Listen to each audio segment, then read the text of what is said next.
Boa tarde, pessoal. Para a gente dar seguimento aqui, eu queria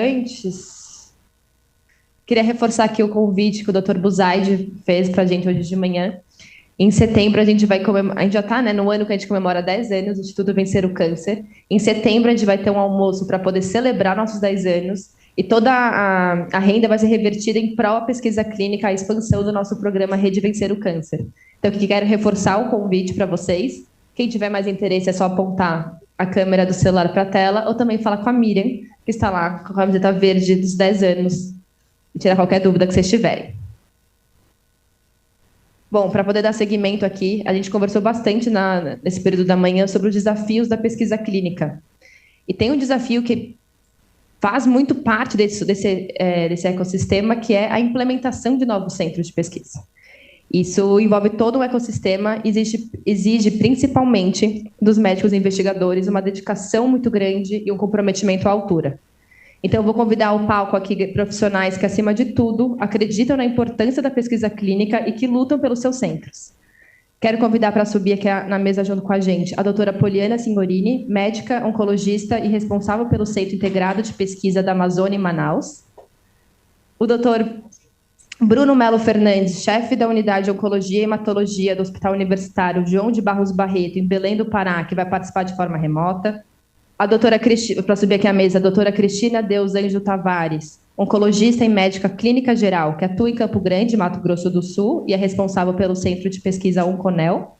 Para subir ao palco também o doutor Tiago Lins, médico titular oncologista, clínico no Centro Paraibano de Oncologia e responsável pelo Centro Hospital Napoleão Laureano e João Pessoa, e que também estará conosco de forma online a doutora Irlana Leal Barbosa Passos, que é médico oncologista e responsável pelo Centro de Pesquisa na Santa Casa da Misericórdia, em Feira de Santana. E também vamos ter a honra de estar aqui conosco o Dr. Fábio Franck, que é presidente da Aliança Pesquisa Clínica Brasil, coordenador do Comitê de Pesquisa Clínica da Sociedade Brasileira de Oncologia e diretor do Oncosite Centro de Pesquisa Clínica em Juí, que ele vai começar essa mesa contando um pouco sobre a sua história. Obrigada.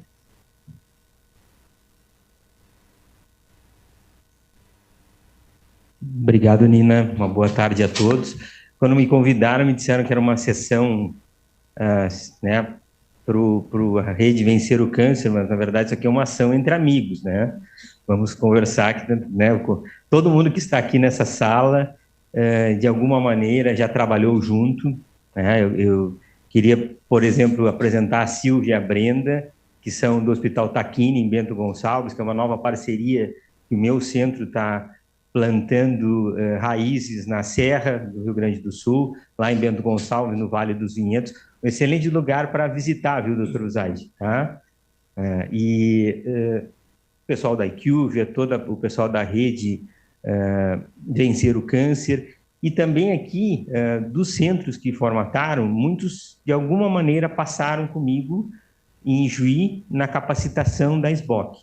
Então, nada, né, do que a gente vai falar aqui é novidade. Se nós chegamos hoje à possibilidade de ousar sonhar uma pesquisa melhor para o Brasil e poder fazer com que essa pesquisa, né, se estenda para o norte, para o nordeste, para o centro-oeste, para as outras regiões, é porque todos nós trabalhamos muito para que isso acontecesse.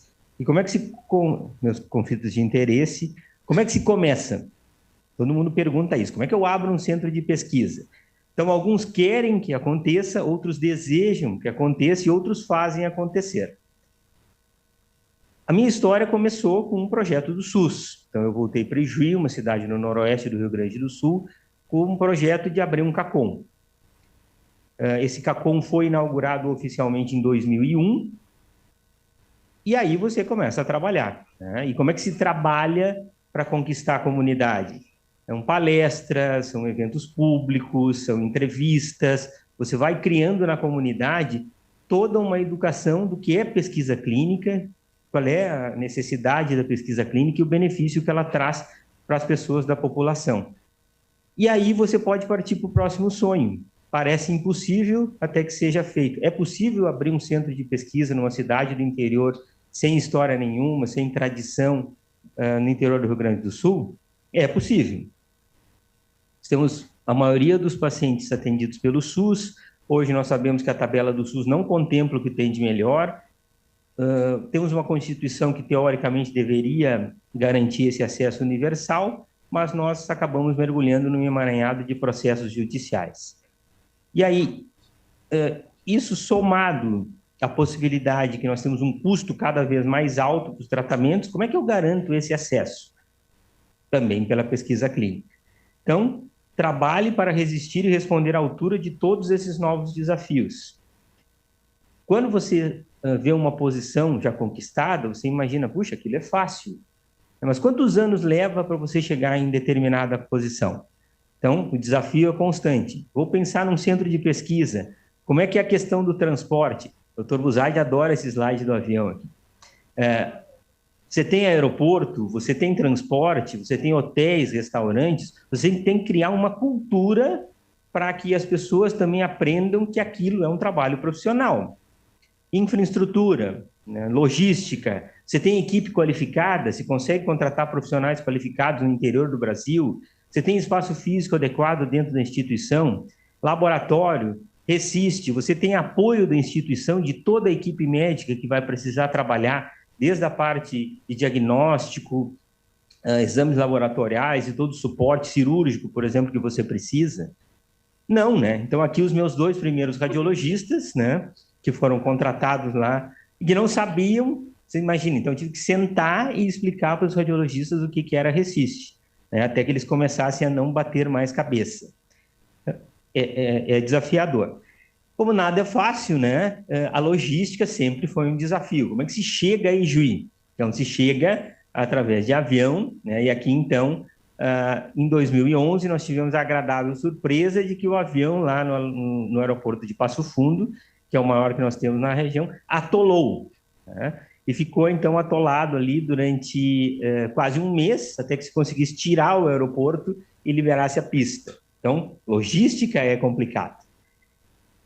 As coisas vão avançando, então você conhece pessoas, faz alianças, amigos, parceiros e encontra outros malucos que pensam da mesma forma que você. Então, quando você desperta para um grande sonho e sobre ele lança toda a força da sua alma, todo o universo conspira a seu favor. E aí, fui conhecendo pessoas, passei a fazer parte da Aliança Pesquisa Clínica, passei a ser presidente da Aliança Pesquisa Clínica, e começou uma discussão sobre um possível projeto de lei de pesquisa clínica no Brasil para melhorar o ambiente regulatório. Isso foi lá em 2013. Então, vocês imaginam, é possível? Né? Você pode ousar que algo aconteça? Esse projeto de lei, então, tramitou durante 10 anos, né? E aí vem as conquistas, né? O céu não está em cima, nem embaixo, nem à direita, nem à esquerda. Está no centro do homem que tem fé. E eu tive muita fé durante esses 10 anos e que a gente fosse conseguir transformar as coisas. Isso me levou à posição de vice-presidente da SBOC, que foi um outro trabalho que eu gosto muito, que é um trabalho político, que a gente pode melhorar as coisas.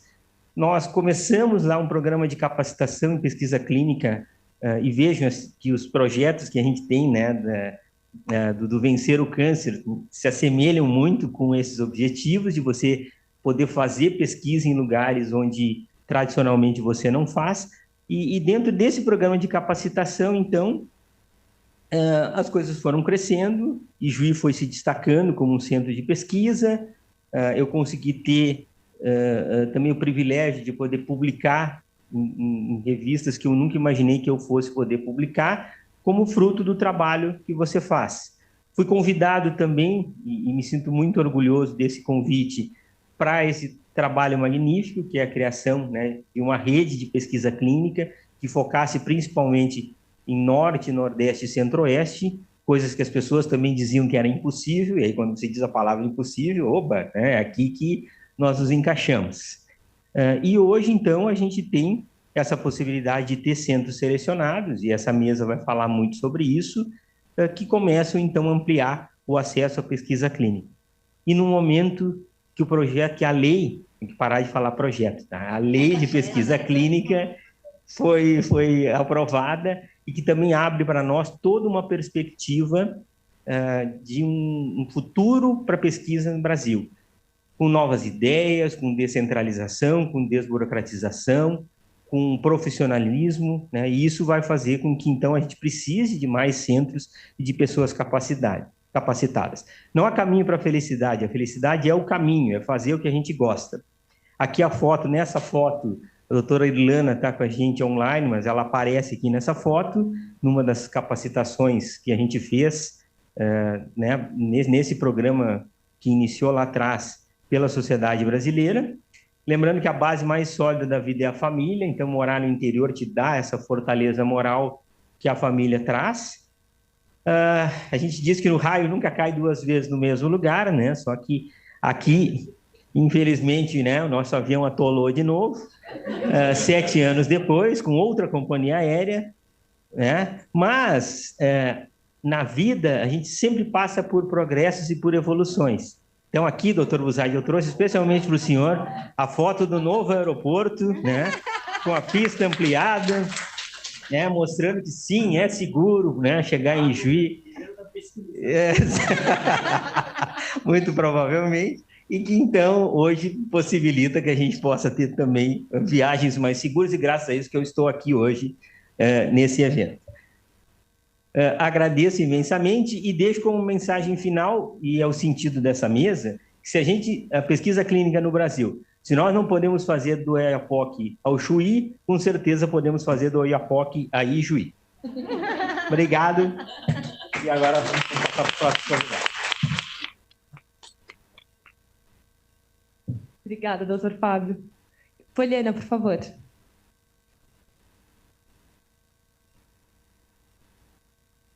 Boa tarde, eu sou Poliana Senhorinha, eu sou médica oncologista clínica em Manaus, e eu vim aqui, obrigada, viu, pela oportunidade, o Instituto Vencer o Câncer, né, nesses anos agora com a gente, na parceria, e eu vim contar brevemente a história do CIMPAM, que é o Centro Integrado de Pesquisa da Amazônia, como é que ele surgiu. Eu me identifiquei muito com a história do Lavi, né, da questão de você voltar para a sua cidade, então eu sou, como eu passo aqui, né?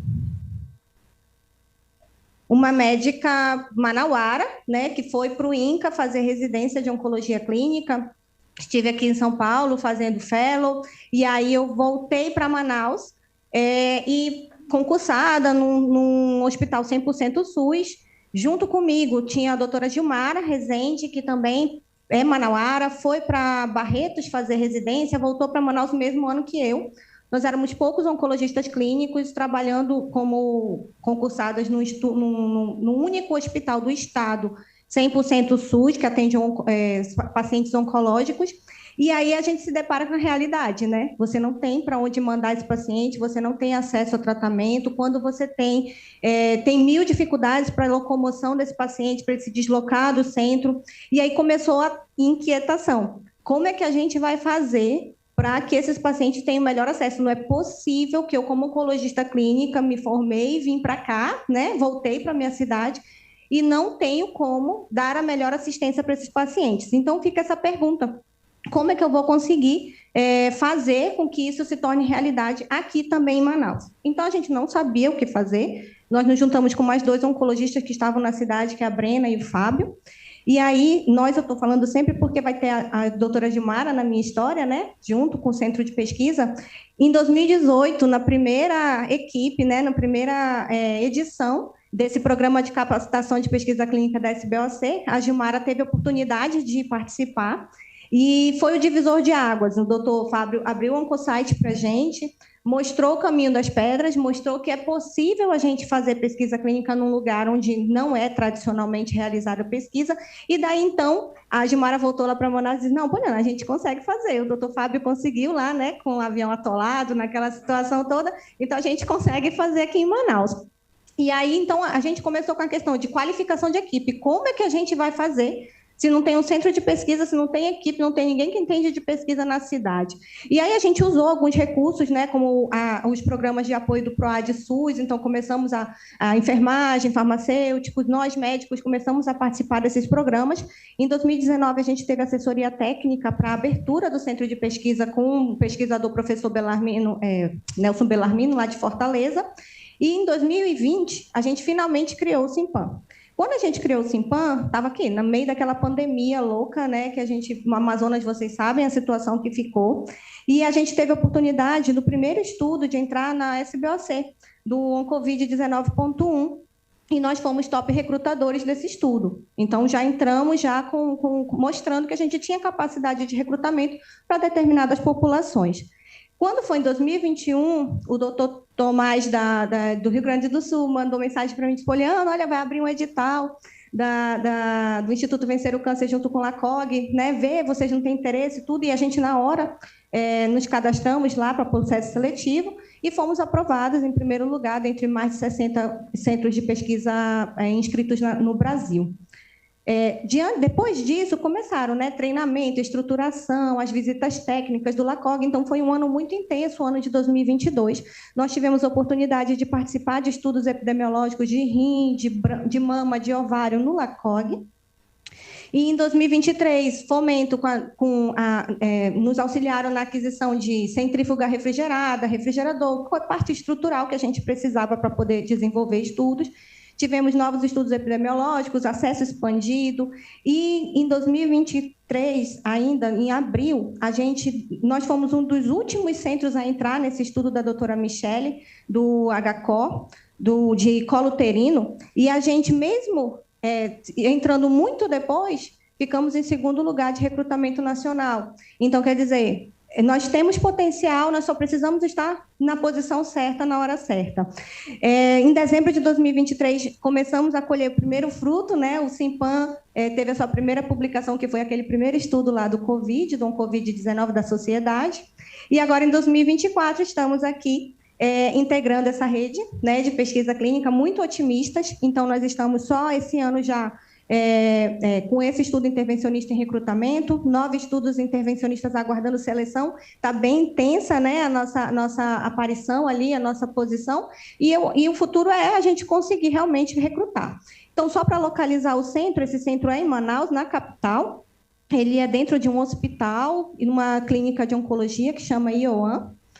E nós somos, hoje, 3 médicos oncologistas clínicos e recrutadores que trabalhamos no SUS e no privado, 2 farmacêuticos, 2 enfermeiros e uma técnica de enfermagem. Então, essa equipe, eu trouxe aqui desafios e potencialidades, eu não vou ficar falando muito, mas é uma equipe toda voluntária, né? Então, o desafio é como eu profissionalizar essa equipe de verdade, para eles viverem de pesquisa, né? E conseguir recurso financeiro para que esse sonho não acabe. Então, a gente começou um centro e a gente precisa mantê-lo. O desafio é que a maioria dos pacientes são pacientes do SUS, mas também é o principal potencial, né? Então, nossos principais pacientes são sempre recrutados do SUS. Trazer essa representatividade do Amazonas é nosso ideal, nossa ideia de manter esse centro, e agora muito otimista com a questão da rede de pesquisa. Obrigada.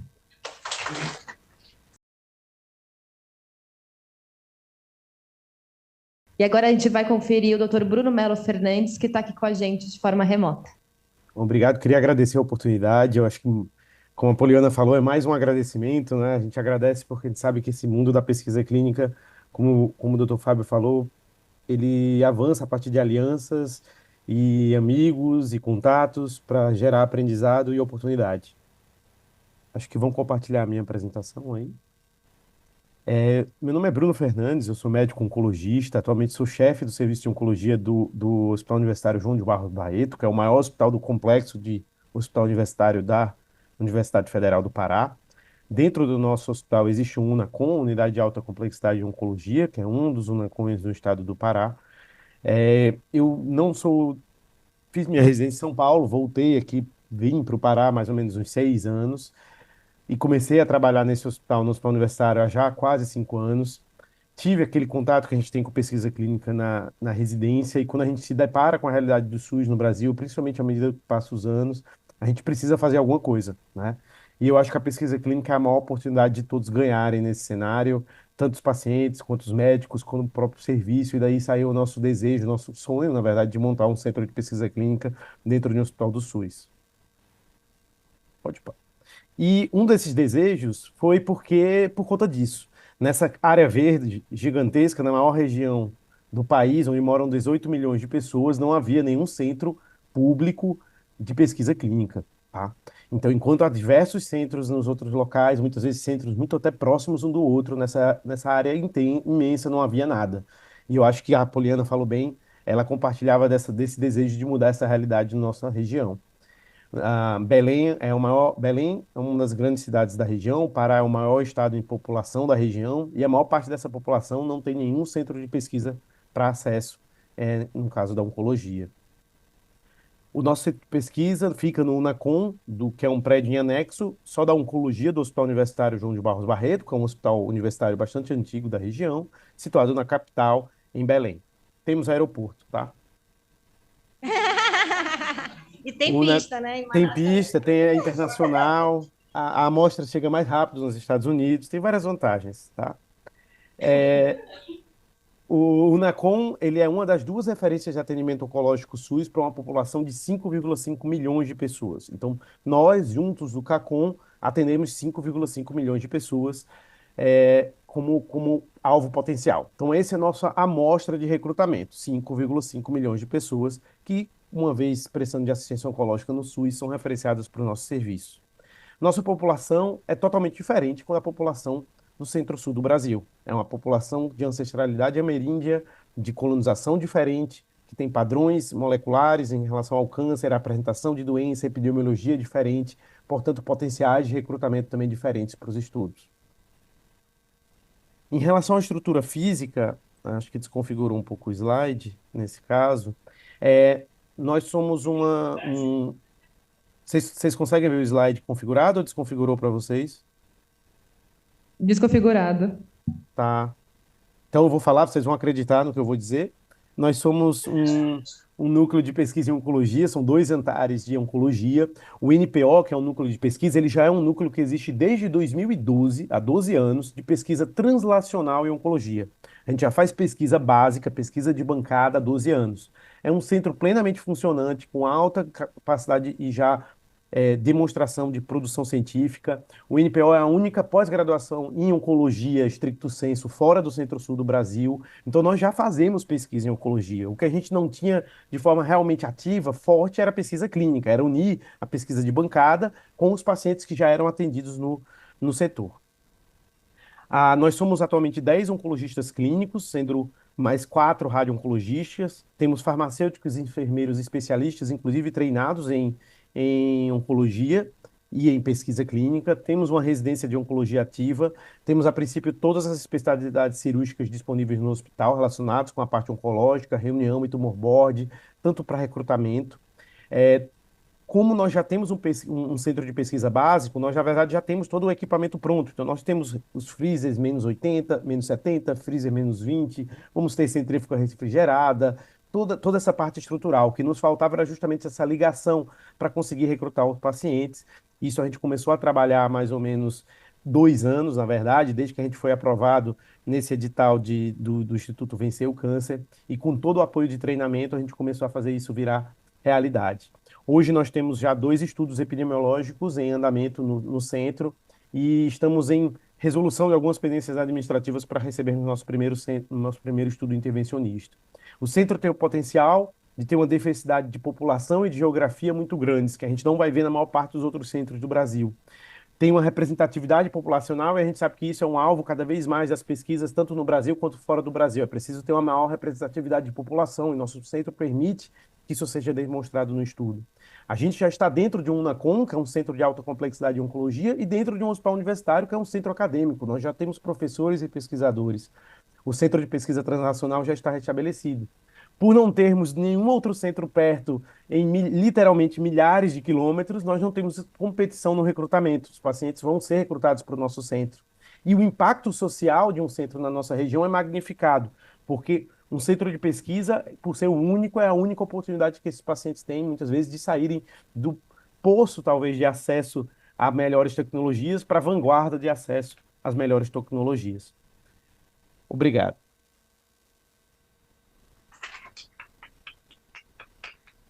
Obrigada, doutor Bruno. Eu peço que você fique aqui online com a gente ainda, que a gente vai bater um papo depois, tá bom? Agora eu convido aqui para contar para vocês a doutora Cristina de Deus Anjo Tavares.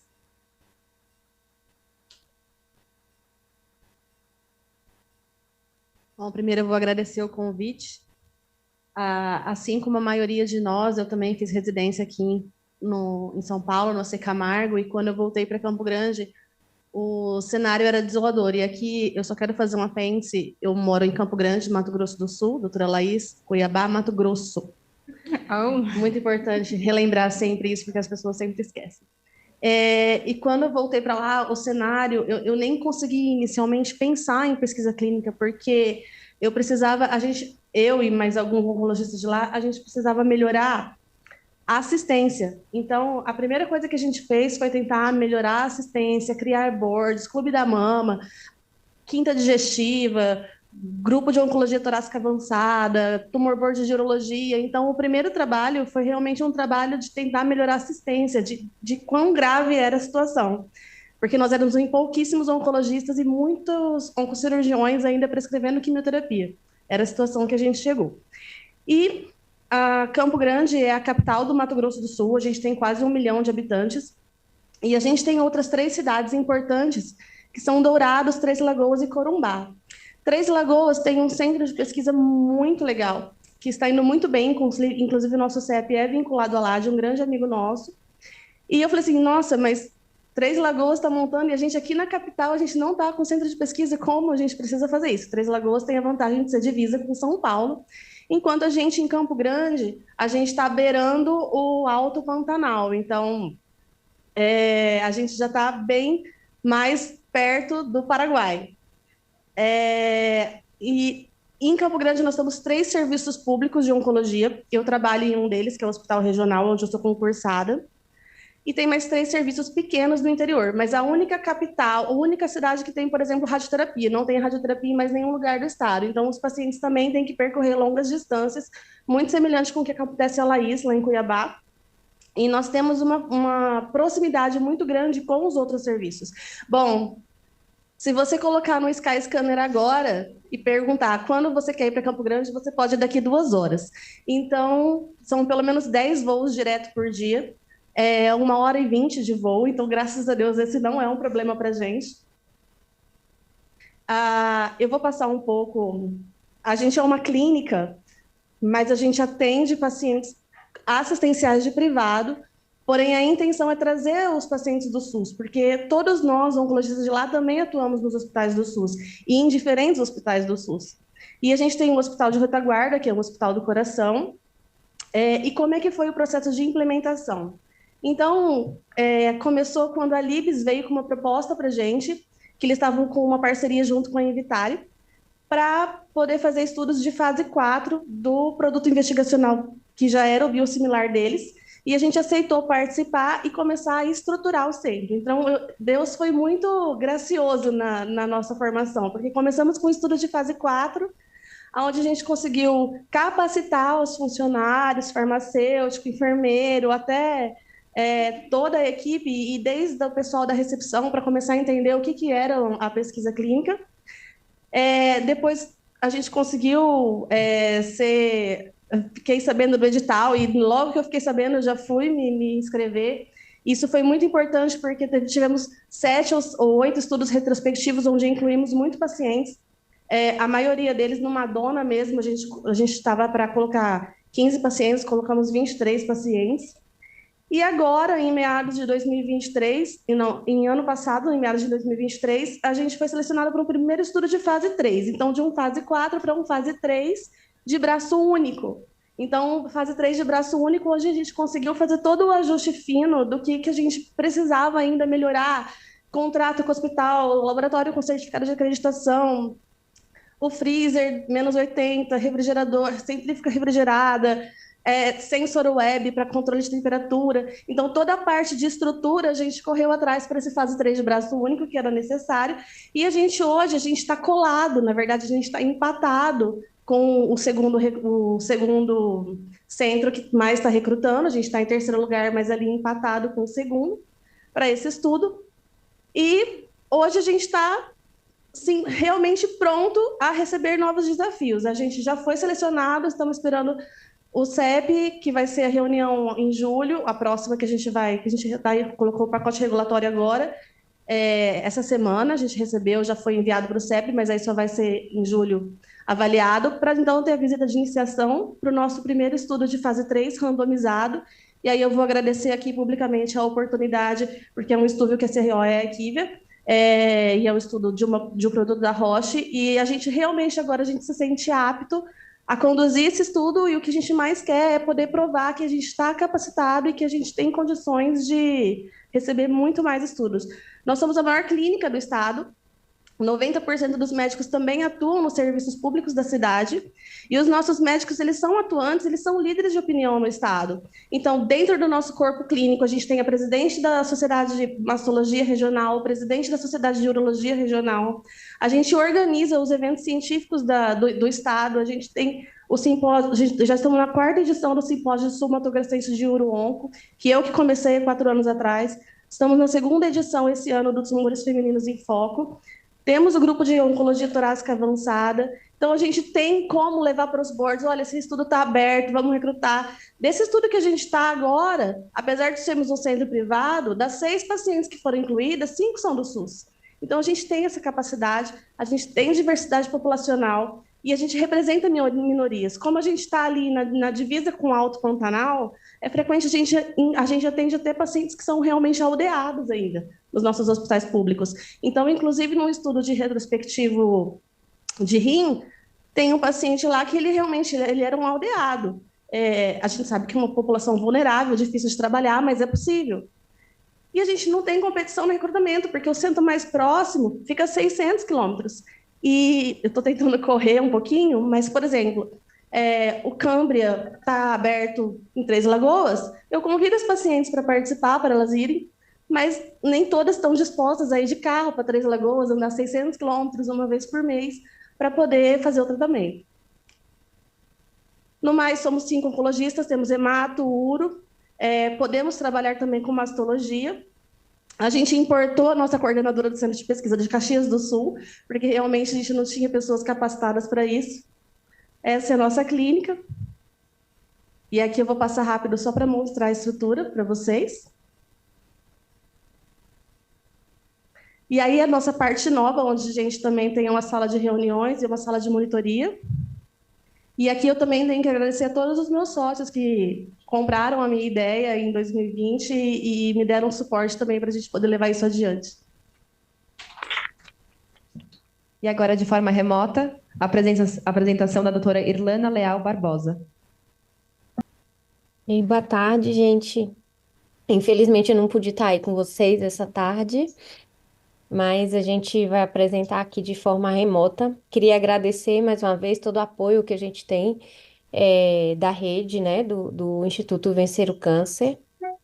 E agradecer também a lembrança maravilhosa aí, Dr. Fábio, lá em Ijuí, a semana que eu passei lá, muito acolhedora. Muito obrigada pela lembrança maravilhosa. O pessoal ia compartilhar minha apresentação. Eu esqueci de me apresentar adequadamente, né? Eu sou Irlana Passos, eu sou oncologista clínica aqui em Feira de Santana, uma cidade do interior da Bahia, né? Então, quando eu fui residente, né? Então, eu tive a oportunidade de participar dessa primeira turma de capacitação em pesquisa clínica lá da SBOC, e foi onde eu tive a honra de conhecer o Dr. Fábio, e foi quando ele mostrou para a gente, né, essa possibilidade de que lá em Juí, com todas essas dificuldades, era possível, então, assim, que a gente também consegue realmente em todos os outros lugares, né? Então, aqui, o nosso centro de pesquisa é o Centro de Pesquisa da Santa Casa de Misericórdia de Feira de Santana, que é uma instituição já centenária, e ela é uma instituição que ela é vinculada a um hospital, que é o Hospital Dom Pedro de Alcântara. É um hospital que tem expertise em oncologia clínica, em cardiologia, nas áreas de cirurgia cardíaca e hemodinâmica, e também em transplante renal. E nós funcionamos conjuntamente com a Unacom, que é vinculada à Santa Casa de Misericórdia, e que o Hospital Dom Pedro de Alcântara faz parte da Santa Casa e é o nosso hospital de retaguarda. Então, Feira de Santana é conhecida como a Princesa do Sertão, é uma cidade que está localizada na região centro-leste do estado da Bahia, e ela é bem próxima a Salvador. Nós estamos a 110 quilômetros de Salvador e do aeroporto Luiz Eduardo Magalhães.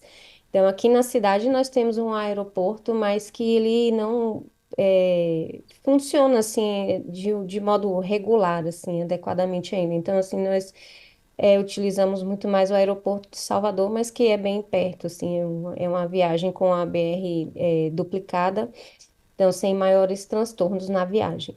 Então, em Feira de Santana é uma cidade que ela tem cerca de 600 mil habitantes, mas ela faz parte de uma macro-região que contempla 72 municípios e que abrange quase 2 milhões de indivíduos, né, de pessoas.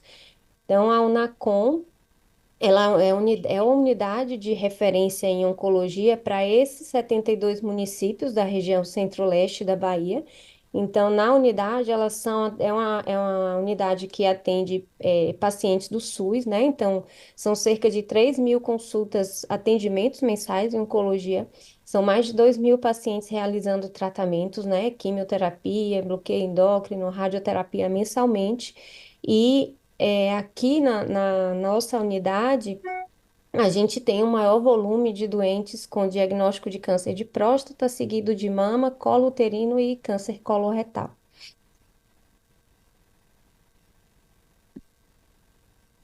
Então, a Unacom, ela contém vários consultórios médicos, né? Está sofrendo algumas ampliações agora, então são 9 consultórios médicos com sala de coleta, então tem uma sala do coordenador e de monitor de estudos clínicos, né?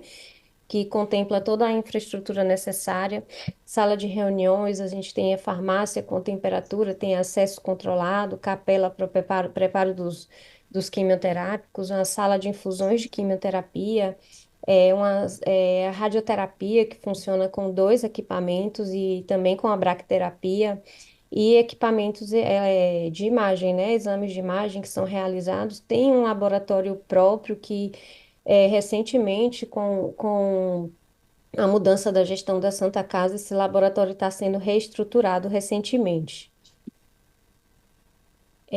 A equipe de pessoas que trabalham aqui com a gente é uma equipe multidisciplinar, né? Então, assim, além da oncologia clínica, a gente tem 3 oncohematologistas, a gente tem cirurgia oncológica, a gente tem cirurgia de cabeça e pescoço, cirurgia torácica e uro-oncologia, além da equipe de cirurgia geral que dá o suporte também para as outras especialidades cirúrgicas. Então, a gente tem uma coordenadora do centro de pesquisa, que é uma pessoa já que é experiente em pesquisa clínica, ela já atua há mais de 15 anos na área de pesquisa clínica. Então, os médicos são comprometidos com o ideal da pesquisa clínica, né, com treinamento em boas práticas e experiência em pesquisa e docência. A gente tem farmacêutico com treinamento de GCP e também de IATA e enfermeiros também que são treinados em boas práticas clínicas.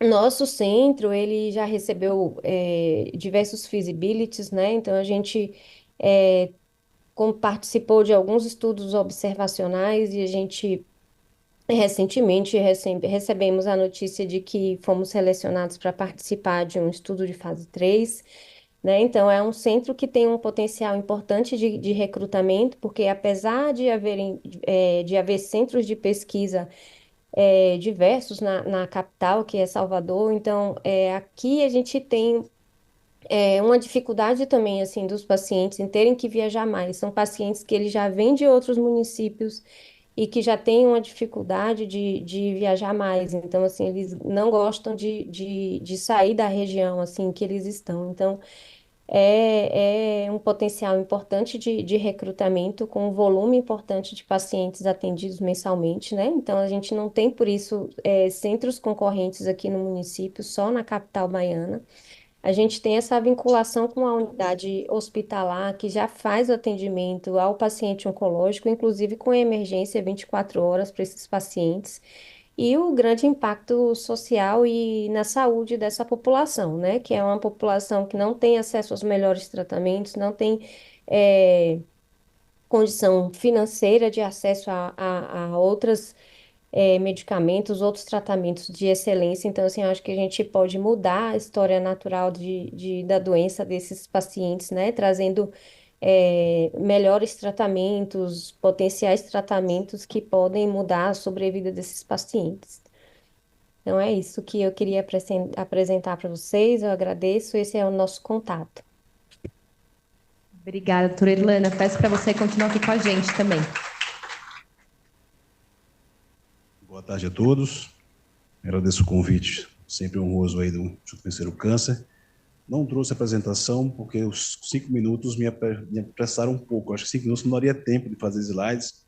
Eu criei a solução de trazer um relatório de governança, que foi distribuído para vocês, para que pudessem conhecer o hospital a partir então, da transparência, que é muito importante para o patrocinador. Tá?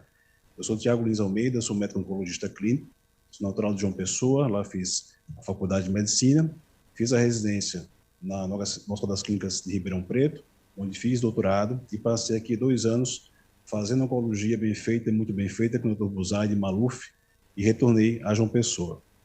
E, na verdade, o que é importante é que o hospital a quem venho representar, que é na Colônia Laureano, deu a honra de ser diretor-geral da instituição e durante o processo da diretoria houve a abertura do chamado, do IVOC, e nós fomos selecionados entre os centros participantes a startar, então, a pesquisa clínica na instituição. O hospital ele tem 62 anos de atividade, mas com vocação assistencial para os mais de 4 milhões de habitantes do estado da Paraíba. Nós temos mais de 1.000 atendimentos por dia no hospital, nós temos mais de 20 salas de consultório, são mais de 10 oncologistas na instituição, temos um serviço de radioterapia com 3 aceleradores lineares e bracterapia, o parque tecnológico tem PET-scan, ressonância e tomografia, nós temos laboratório próprio, nós temos patologia própria na instituição, centro de estudos na instituição, vinculado com as universidades federais e particulares também da região, mas em todo o estado da Paraíba é um único CACOM e que comporta aí 75% dos casos de câncer de todo o estado. O hospital ele é privado, filantrópico, e é financiado pelo SUS em cerca de 93% do seu custeio. Isso quer dizer, todos os pacientes são tratados vinculados ao balizamento da PAC do SUS.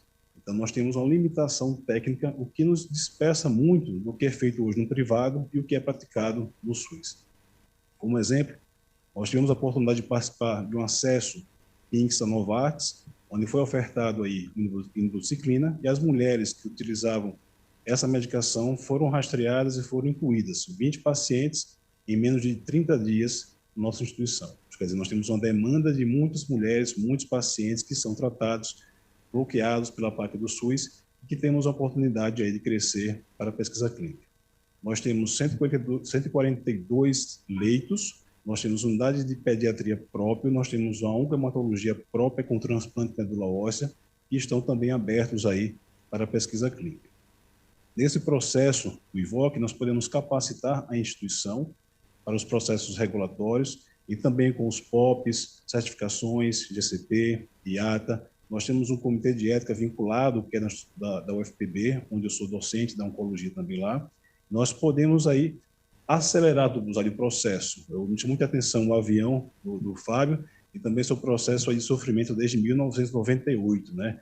Então, nós podemos andar em 2 anos um processo de celeridade e nós participamos já com o LACOG de mais de 5 pesquisas retrospectivas epidemiológicas. Nós temos mais de 15 feasibilities analisados e estamos hoje com apoio, e agradeço então a AstraZeneca, com 2 estudos já em aberto, fase 3, prospectivos, que é o Cambria e o Evolvimeso, onde nós iremos recrutar os pacientes e a perspectiva é que nós possamos aí alcançar uma inclusão bastante significativa desses pacientes.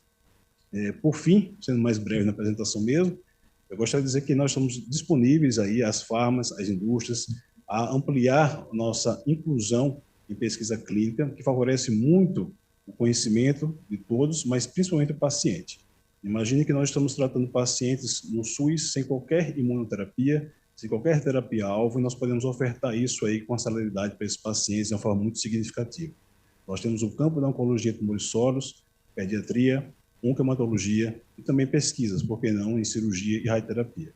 Muito obrigado a todos, fico à disposição, todos receberam o relatório de governança e fico à disposição mais uma vez.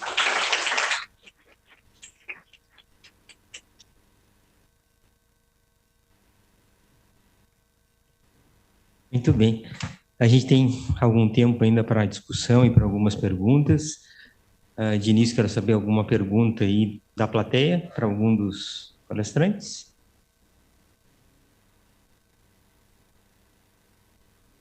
Zaide. Tecnicamente falando, a pesquisa é lucrativa e permite, então, investir na instituição ainda mais. Olha, a finalidade não é a profit, mas é profit para pedir investir melhorias no hospital. Quando nós começamos aqui em 2011, antes da pesquisa passar para a BP, Maluf e eu basicamente recrutamos todas as enfermeiras, data managers, a gente começou a pagar isso, aí começou a dar lucro. Quando começou a dar lucro, a instituição ficou muito interessada em participar e, eventualmente, assumir o comando, até com melhora de qualidade, porque Maluf e eu tínhamos tempo zero para poder monitorar isso, e agora a qualidade da pesquisa na BP melhorou, mas ela era profitable, quer dizer, ela gera recursos que permitem investir no próprio hospital. Eu acho que isso é uma coisa importante quando vocês forem conversar com a instituição. Ou faz uma parceria, isto é, uma percentagem da renda reverte para o hospital, não sei como é que vocês fizeram os agreements, mas esses agreements são importantes, porque você tem que pensar de forma a garantir a sustentabilidade. E o hospital tem que ver a pesquisa como uma coisa de interesse dele, e não só porque é bom para o paciente. Eles falam essa frase, a gente vai fazer porque é bom para o paciente, eu digo, queremos. Então, quanto eu vou ganhar nisso aí? O que vai ser bom para o hospital? Então, em realidade, você tem que, atrás da cortina, já pensar de uma forma para enriquecer a sustentabilidade. Eu não sei como é que é feito no seu, Tiago, ou de vocês, mas isso já tem que ser uma coisa a pensar, que a pesquisa é lucrativa. Então, esse lucro tem que ser distribuído e o hospital está querendo cada vez mais que você cresça. Cada vez mais ele vai ganhar. Veja lá onde estava o Giroto no passado, o grau que gerava. Eu conversei com ele uma vez sobre números, eram números fantásticos. O lucro que gerava, quanto ia para o hospital. Então, o hospital foi aumentando. Eu fui lá no comecinho, depois tinha um andar, depois tinha uma ala inteira, e a coisa vai indo, e isso acho que é importante para vocês não esquecerem. E eu acho importante também, doutor Buzzati, a gente tem que sempre pensar que as instituições filantrópicas, elas têm sérios problemas de gestão e governança, que geralmente as pessoas da diretoria são não profissionais, então tem que ter esse cuidado na questão da discussão do contrato, porque um contrato mal amarrado, e usando o próprio exemplo do Gustavo, isso não foi suficiente para segurar o Gustavo lá. Chegou um momento onde começaram a haver disputas e até financeiras, então tem que se ter esse cuidado dentro das instituições filantrópicas, e todo interessante é isso, todos contaram a mesma história, um CACOM ou um NACOM, você tem um volume grande de pacientes, e o desafio maior, eu acho que até vou estender essa pergunta para vocês, parece ser o como começar. Então, esse empurrão com a parceria com a Rede Vencer o Câncer é algo realmente muito valioso. Eu tive que começar sozinho, fui autodidata em pesquisa. Então, eu queria que vocês também comentassem, quem quiser comentar, hoje, qual é o maior desafio para vocês? Ok, vocês estruturaram o centro, vocês estão prontos para começar, qual é o maior desafio agora? Do Buzzati, eu acho que se eu não tivesse, naquele momento, estado como diretor, não existiria pesquisa no hospital, porque, como o Fábio falou, as pessoas não entendem o que é a pesquisa, qual a representatividade, e, de fato, não é puramente pelo paciente. Nesse processo de capacitação, nós conseguimos aplicar o ISO no hospital, que não tinha, nós ativamos a qualificação para a ONA, as certificações das áreas de radiologia, de laboratório, patologia e análises clínicas também. Nós tivemos uma parceria com a Roche para a aplicação de inteligência artificial para rastreamento e jornada de paciente de câncer de mama com AppFlux.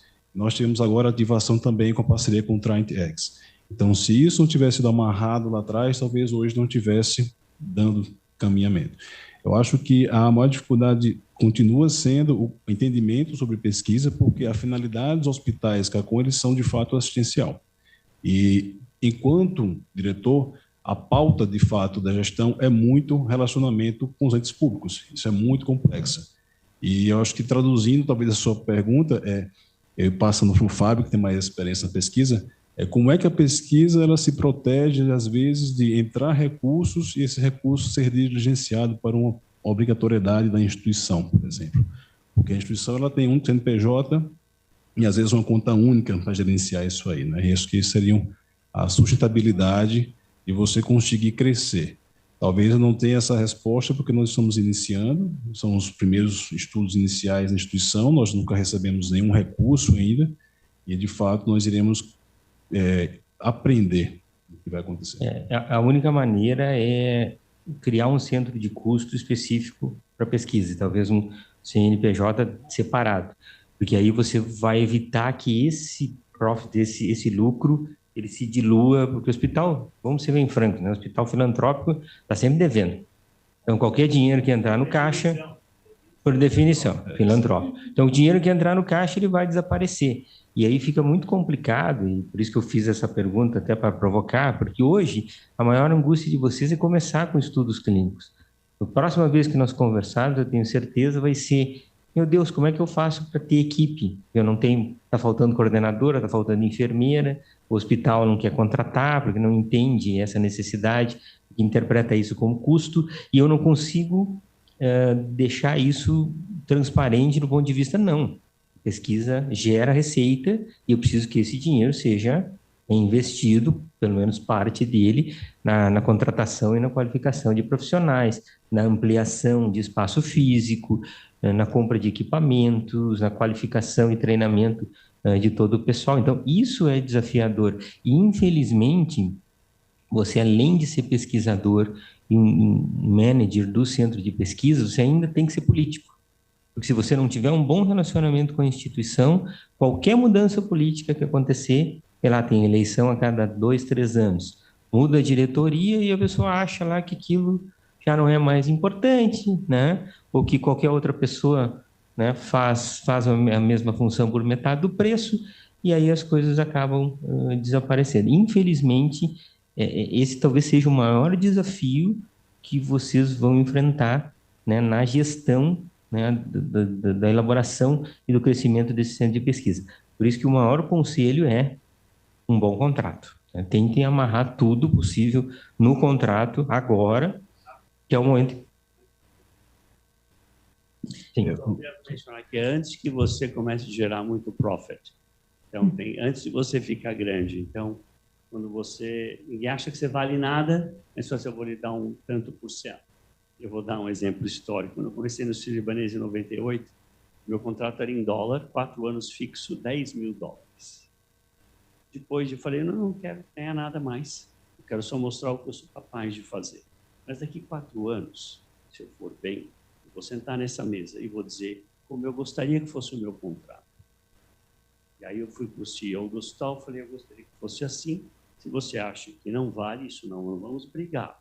Está vendo ali aquele andar lá? Eu vou comprar aquele andar daquele prédio da frente e vou fazer um centro de oncologia. Se você que me quer como competidor, uma honra e um privilégio. Óbvio que ele aceitou o meu contrato, como foi. Mas, outra história.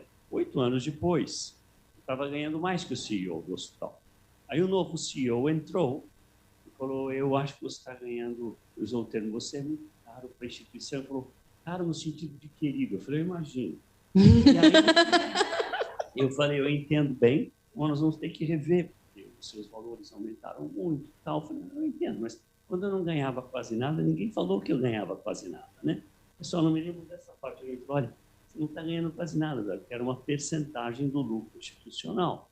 Quando eu comecei a gerar um grande lucro para a instituição, 20% das tomografias do Sírio-Libanês eram novas, mas eram uns 25% do faturamento do hospital. Nossa, esse cara está ganhando mais. Então, aí o CEO começou a querer arrochar o contrato. Então, é importante amarrar impecavelmente. Não, lógico que esse CEO depois foi embora, mandado embora, está desempregado. E o Dr. Guzari tem ofertas de emprego ainda, mesmo na fase terminal. Então, o ponto que eu coloco para vocês de lição de vida é: o contrato tem que ser, como disse o Fábio, impecavelmente amarrado, enquanto você é pequeno, enquanto eles não sabem o seu valor. Porque vocês vão aumentar de valor, vocês vão gerar E é isso que deu um problema, obviamente, lá em São José do Rio Preto, ele teve problema. E aí começa a gerar números fantásticos. Os caras falam, nossa, eles não estão participando do bolo? Então, isso é uma menção importante para vocês, vale para everybody. E isso explica também e o que se observa nos hospitais públicos, a questão de governança. Às vezes você vê hospitais públicos assim, gente, brota paciente pela janela. E aí, como é que aquele hospital não recruta? Por que aquele hospital não decola em pesquisa clínica? Porque às vezes um contrato leva 1 ano e meio para ser assinado. Às vezes o orçamento ele não volta, né? E aí o que acaba acontecendo? Os próprios processos de governança eles acabam atrapalhando para que exista um fluxo contínuo com relação a isso. Então, é um desafio que vocês vão enfrentar e se preparem, né? Aqui é um conselho, né, de quem já passou por situações. Eu passei pela mesma situação. Chegou um ponto que eu tive que sair do hospital público, eu tinha um contrato, tinha um CNPJ, administrava, dava um bom lucro para a instituição, mas aí o novo CEO achou que aquilo era muito pouco, né, e que qualquer outra pessoa no meu lugar faria, né, o mesmo trabalho por muito menos. E hoje eu trabalho numa unidade independente. E vejam, eu não tinha dimensão de onde eu poderia chegar. Então, eu também não fiz o contrato ideal lá atrás, e hoje com a minha experiência. Então, vocês estão tendo, né, toda essa mentoria. E isso é importante, então, e eu acho que é o que melhor a rede pode trazer para vocês. Eu ia comentar realmente isso, a questão dos contratos, porque quando a gente, por exemplo, né, graças a Deus, a gente teve... Meu primeiro mentor foi justamente o Giroto, ele que me deu os primeiros conselhos. Ele fez residência de clínica médica em Campo Grande, antes dele fazer oncologia, então a gente já se conhecia. E a gente não tentou insistir mais em fazer pelo hospital, porque o hospital, se um filantrópico já é difícil, o regional, que depende do governo ainda, do governador, é mais difícil ainda. Toda vez que tem eleição, muda tudo. Então, a gente fez isso desde o começo. A gente tem alguns outros receios. Os sócios compraram a ideia não só por conta disso, mas por conta do momento da oncologia e das verticalizações dos planos de saúde. Então, é uma maneira para os outros sócios também me apoiaram por conta disso, nesse sentido. Mas a gente não tem experiência o suficiente para avaliar esses contratos, e é por isso que eu acho muito importante ter vocês, porque para a gente ter liberdade de, quando chegar um contrato mesmo, quando a gente for fazer esses contratos, a gente poder passar para vocês e falar assim, tem como você dar uma avaliada e ver se realmente eu não estou entrando numa roubada, porque o meu jurídico, ele não tem experiência com isso. A gente tem um tempo de contrato lá na clínica que a gente coloca nos feasibilities de 15 dias, mas essa semana a gente assinou um contrato em 3. É rápido. Então, justamente porque sou eu, o diretor e a outra parte. A gente resolve isso numa sentada. A gente só passa para o jurídico lê, fala que está tudo certo, resolveu, todo mundo assina. Mas o jurídico não tem a experiência suficiente para algumas coisas em que vocês vão ter. E a gente pode... Realmente, eu gostaria de poder me sentir à vontade de repente, falar, doutor Fábio, tem como você dar uma lida nisso aqui para ver se não tem nenhuma pegadinha para mim? Aí eu vou ver se o doutor Fernando Maluf e o doutor Buzaid vão me autorizar pelo compliance.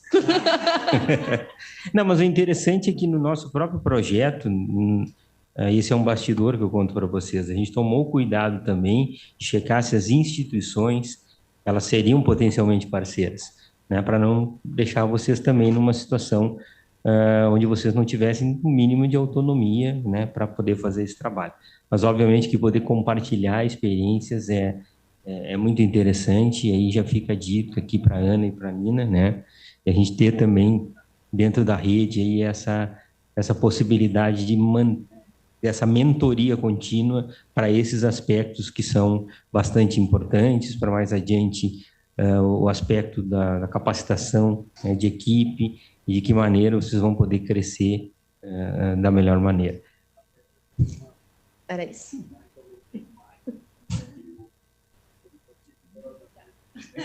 Era isso que eu ia falar, né? Na verdade, eu queria completar até essa discussão que nós estamos falando de financiamento, né? De recursos, né? Então, eu tenho muita esperança que alguém do Ministério Público, do Ministério da Saúde esteja nos escutando, né? E que também setores, pessoas da iniciativa privada da onde vocês estão também possam escutar essa discussão, porque não só o beneficiário do que vocês estão fazendo, né, e vão fazer mais, estão sendo beneficiados, como o paciente, a própria equipe que está aprendendo sempre, como a moça que traz o cafezinho na sala de espera, o carpinteiro que foi colocar o balcão para recepção, o pintor que pinta o centro de pesquisa, o jardineiro, ou seja, a pesquisa, já que nós estamos falando de rede, né? A rede me remete muito ao quebra-cabeça, ou seja, a pesquisa, ela move a economia não só na saúde, ela move a economia em vários outros setores, né? O avião... Começando, claro, pelo desenvolvimento da aviação civil brasileira. Ou seja, não tem evolução, não tem sociedade, não tem como a gente ir para frente sem desenvolvimento. O desenvolvimento começa com educação e com pesquisa, né? Então, mais uma vez, é para a gente mostrar para a sociedade, já que a função do CUR é conversar com a sociedade sobre os benefícios da pesquisa, vocês são a prova viva, né, de que, ao ter um centro de pesquisa, são muitos os benefícios que a gente está levando para a sociedade. E que agora, com uma lei de pesquisa, talvez possa ser o momento ideal, porque qual é a nossa maior angústia? E por que a pesquisa no Brasil não crescia como deveria? O nosso processo regulatório era tão burocrático e tão lento que nos tirava a oportunidade do Brasil de participar de estudos internacionais no número adequado. E agora a gente, né, tem uma perspectiva de destravar isso. Então, a gente vai ter oportunidades fantásticas de pesquisa no setor público, no setor privado, pesquisa de iniciativa do investigador, que é, na verdade, o crescimento natural que os centros de pesquisa vão apresentar no decorrer de todo esse processo. Então, eu não vejo momento ideal para vocês estarem prontos aí para essa luta e também para grandes conquistas. Então, estejam preparados e saber que é inerente à vida. Quanto mais vocês crescerem, né, proporcionalmente maior vão ser os desafios e é importante que vocês estejam sempre bem assessorados. Uma outra questão importante, sem equipe, você não consegue ir adiante. Para mim poder estar me aventurando aí pelo mundo, eu preciso ter uma equipe que esteja lá e que me dê uma retaguarda que faz que a qualidade não caia. E isso é muito difícil de conquistar, porque você precisa entender que dentro da equipe você vai ter pessoas que querem também crescer, que querem ter sua oportunidade de carreira, que tem família, que tem projetos, que tem sonhos, e querem ser valorizados. Então, ter esse entendimento, né, de quem são as pessoas da equipe e como elas vão ajudar vocês a suportar esse trabalho é fundamental. Sem uma boa equipe, fica muito complicado de fazer qualquer trabalho.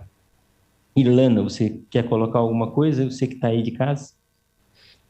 Então, realmente, assim, a gente tem algumas dificuldades por conta da inexperiência, né? E a gente observa, de fato, que a gente precisa ter esse relacionamento bem aberto com a gestão, que às vezes as pessoas não entendem o que é que a gente está fazendo, né? Então, assim, isso traz entraves, isso traz dificuldades, isso traz atrasos para a gente conseguir, de fato, fazer as coisas e implementar. Então, assim, no início, quando a gente começou lá no projeto Amor à Pesquisa, então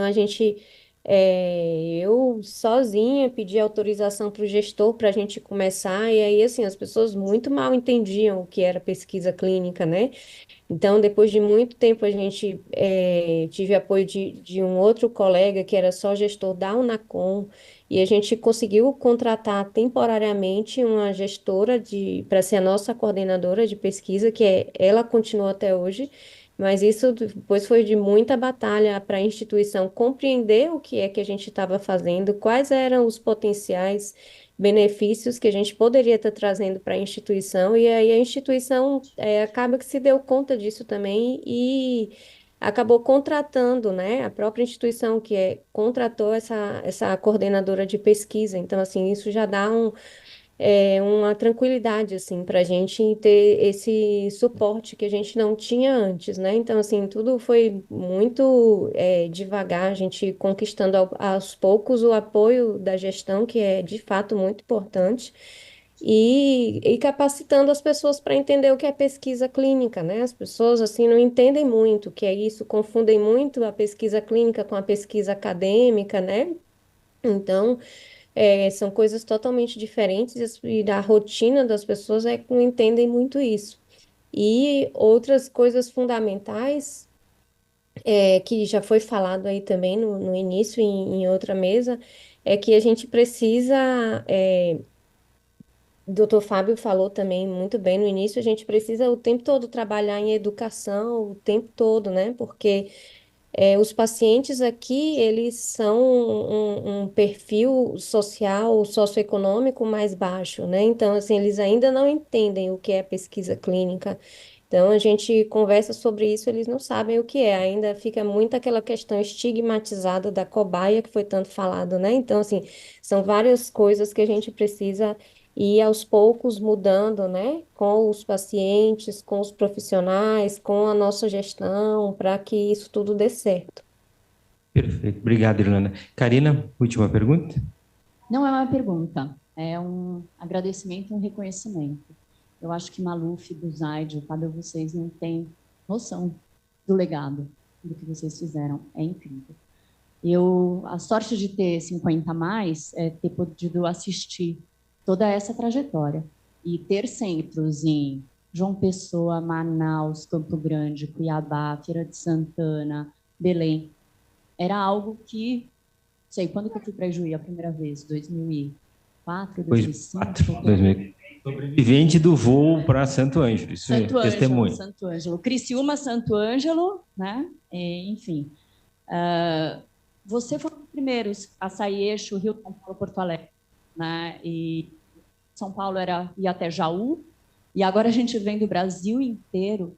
Vocês fazem a nossa vida na indústria muito mais fácil, porque a gente consegue mostrar que o país oferece centros de qualidade, né, com pessoas capacitadas, com agora, então, mais ainda, uma possibilidade de tratamento muito diferenciada e competitiva com os principais centros do mundo, além da gente oferecer aquela coisa tropical, a jabuticaba brasileira, que é a nossa diversidade, né? Epidemiológica, genética, étnica, o que a gente quiser dizer aí. Então, parabéns. Parabéns e obrigada. Como indústria, como cidadã. Obrigada mesmo. Obrigado, Karina. Com essa eu vou encerrar a sessão, que está muito bom, né? Obrigado, gente. Valeu.